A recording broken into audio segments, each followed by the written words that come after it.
Jusqu'à 9h, Good Morning Business. Et nous parlons effectivement à 7h48 donc de cette obligation de télétravail dans les entreprises, 3 à 4 jours obligatoires par semaine, avec Michel Bogas, secrétaire confédéral secteur emploi et retraite à Force Ouvrière. Merci d'être en direct avec nous ce matin sur Good Morning Business. On va parler donc de ce qui s'est dit hier avec la ministre du Travail. Les employeurs récalcitrants à ce télétravail obligatoire pourront être sanctionnés avec des amendes administrative, 2 000 € par salarié. Vous, c'est une mesure qui vous convient plutôt, Michel Bogas? Oui, bonjour. Oui, effectivement, on a, pour Force Ouvrière, ce qui est important, c'est la préservation de la santé des salariés. Et certaines entreprises sont, alors pas toutes, elles sont peu nombreuses, mais certaines entreprises sont récalcitrantes. Et aujourd'hui, après plusieurs mises en demeure, en fait, c'est une amende pénale et donc c'est très long. Avec ce système d'amende administrative, le directeur régional du travail pourra faire rapidement, mettre cette amende qui pourrait aller jusqu'à 2 000 € par salarié.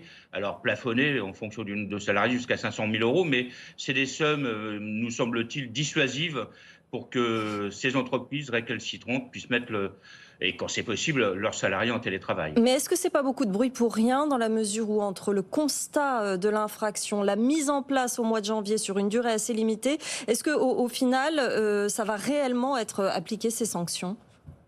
Alors aujourd'hui, effectivement, c'est 3 jours de télétravail obligatoire, voire 4 quand c'est possible, à partir du 3 janvier, pendant 3 semaines. Mais ça, c'est, me semble-t-il, une mesure provisoire, en attendant de voir en fait comment va se comporter la vague Omicron. On sait d'ores et déjà que c'est plus de 100 000 cas par jour, donc c'est beaucoup, c'est un doublement toutes les 48 heures du nombre de contagions. Il faut donc, on s'inscrit peut-être dans le temps et avec effectivement ces amendes administratives qui seront dans le projet de loi qui est actuellement discuté sur le pass vaccinal, qui devrait être, selon le gouvernement, voté après le 15 janvier. On s'inscrit dans du temps plus long. Le télétravail et le variant, malheureusement, et le Covid-19, eux aussi, s'inscrivant dans du temps long. Monsieur Bogas, alors sans surprise, ça n'a pas vraiment plu au patronat, notamment à Geoffroy Roux de Bézieux, hier le patron du MEDEF, qui a dit: on voit depuis quelques semaines des inspecteurs du travail qui débarquent dans les entreprises et qui veulent imposer le télétravail sur certains postes, alors que le protocole sanitaire précise bien que la définition de ces postes est à la main de l'entreprise. Est-ce que les inspecteurs du travail ont toutes les données en main et ne font pas un peu de zèle, d'après vous, aujourd'hui, dans certaines entreprises, aujourd'hui, au moment des contrôles ? Écoutez, pour le patronat, les inspecteurs du travail font toujours du zèle. Donc voilà, moi il me semble que effectivement, ce que je préconise moi aux employeurs, c'est quand il y a des organisations syndicales, quand il y a des instances représentatives du personnel, c'est de négocier le télétravail.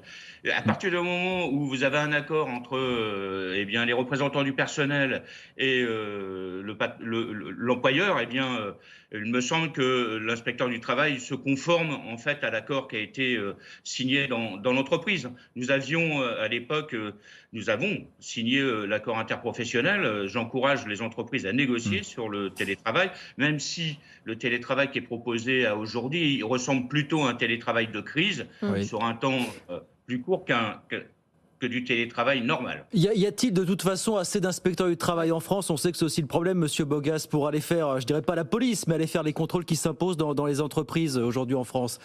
C'est un vrai problème de terrain, ça aussi, aujourd'hui. Oui, effectivement. Quand on sait le travail qui est demandé aux DRES, donc aux directions régionales de l'emploi et du travail, il n'y a pas assez d'inspecteurs du travail. Ensuite, les inspecteurs du travail se concentrent bien souvent, et je dis malheureusement bien souvent, dans les entreprises, dans les agglomérations, alors que c'est diffus sur le territoire quand même le nombre d'entreprises et qu'il faut aller au plus près des entreprises, parce que l'inspecteur du travail a un rôle de conseiller aussi. Il n'est pas là que pour imposer, mettre des amendes.